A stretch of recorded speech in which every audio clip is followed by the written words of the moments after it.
What's happening YouTube? Welcome back to Detective Comic Talks. And today guys, we are going to break down our top 5 hopes and expectations from the upcoming DC Fandom event this August. So hey guys, welcome back to Detective Comic Talks. And today guys, as I've said, we are going to break down our top 5 hopes and expectations from the upcoming DC Fandom event scheduled to take place on the 22nd of August. For anybody out there who is unaware of what DC Fandom is, it's an upcoming viral event from DC Comics which is scheduled to take place on August 22nd for 24 hours, where DC will showcase all their latest upcoming projects including video games, movies and television shows on HBO Max, the DC Universe and the CW. So let's get into it guys. Number 5, Zack Snyder's Justice League. So we are all aware that Zack Snyder's Justice League will debut at some point in 2021, and we are all hoping that at DC Fandom we will finally get our first full-length trailer for Zack Snyder's Justice League. As recent as last week, we got our first teaser trailer, a 30-second clip courtesy of Aquaman Jason Momoa, giving us a little tease of what is in store for Zack Snyder's Justice League. But we do expect, guys, at DC Fandom we will get our first full-length trailer and the opportunity to sit down with Zack and ask him questions about his upcoming Snyder Cut and of course the future of Zack Snyder and DC movies going forward. Going into August, let's hope we finally get confirmation of the official start date of Zack Snyder's Justice League. Rumoured speculation has said early to mid 2021, and that May 20th date looks very promising for Zack Snyder's Justice League. It's also expected that at DC Fandom the fans will be able to ask Zack the only questions that we have. Questions like, will there be reshoots? Will Ryan Reynolds' Green Lantern appear in the movie? And what is happening with Ben Affleck? Is he returning to the DC movies? All this and more will be answered at DC Fandom on the 22nd of August. We cannot wait to hear from Zack and his team. And at number 4 we have James Gunn's The Suicide Squad. So James Gunn's The Suicide Squad is penciled in for August 2021. This movie's finished principal photography. It's also good to know that James Gunn and his team have been able to continue finishing off the movie at home while we've all been currently in lockdown. Well, what do we know about James Gunn's The Suicide Squad? Well, not a lot really. All we know that Margot Robbie, Jai Courtney, Joel Kinnaman and Viola Davis are all reprising their roles from Suicide Squad in 2016, and they'll be joined by a few new members to the squad. David Dastmalchian as Polka Dot Man, the wonderful Steve Agee as King Shark, Idris Elba as the Vigilante, and newcomer Daniela Melchior as Ratcatcher. So one thing you can definitely see from this cast, James Gunn is digging deep into DC lore and bringing out a few of the characters we've never heard of before, and bringing them to his new look Suicide Squad. As you can imagine, with James Gunn directing, it's going to be a completely different take, tone, setting, feeling from the original Suicide Squad in 2016 by director David Ayer. But I for one cannot wait to see what James Gunn does with the team. After his fantastic work on Guardians of the Galaxy over at Marvel, James Gunn has proven that he can handle multiple different characters, multiple different storylines at once and make it all come together in a truly compelling story, as he did with Guardians 1 and Guardians 2. But what do we expect to see at DC Fandom? What makes Suicide Squad number 4 on our list? We hope to see our first full-length trailer for the movie at DC Fandom. We can really expect this because the movie has finished principal photography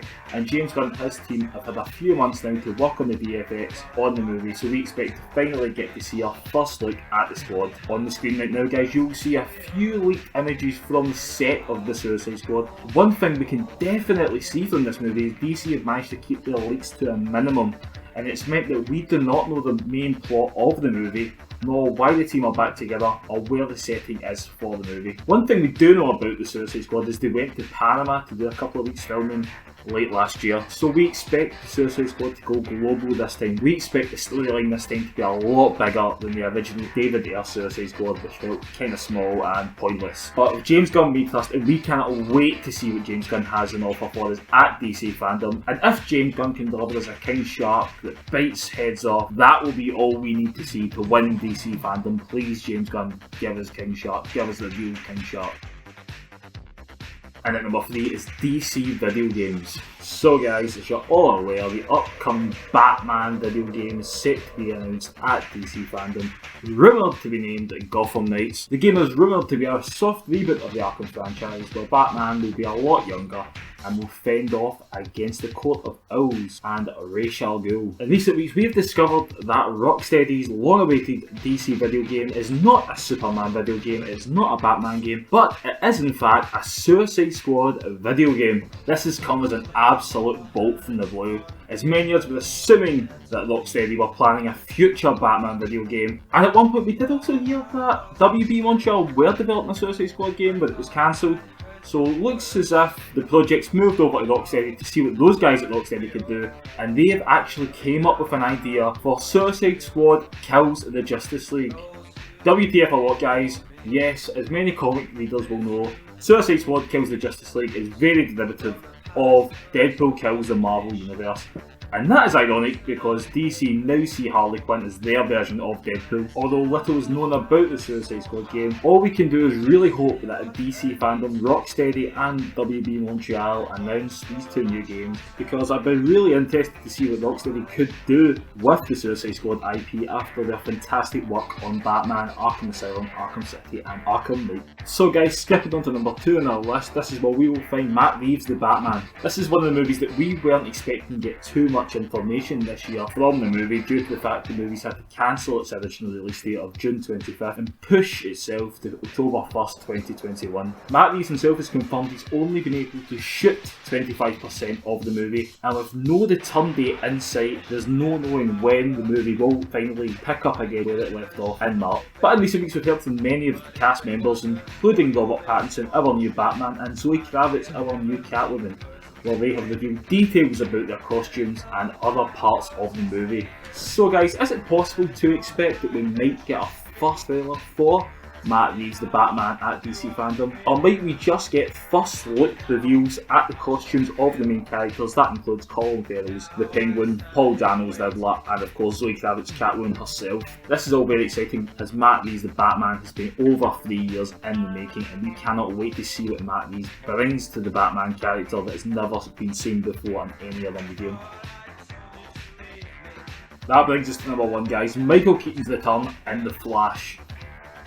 In recent weeks, it's been revealed that Michael Keaton's in early discussions to reprise his role as Bruce Wayne from Tim Burton's original Batman 1989 and Batman Returns in 1992. These talks, although reported early, are expected to be concluded in the upcoming weeks, and it is expected that Michael Keaton will be announced at DC Fandom to reprise his role as Bruce Wayne in the upcoming 2022 Andy Muschietti directed Flash movie, which will be based off elements from 2011's Flashpoint by Jeff Johns.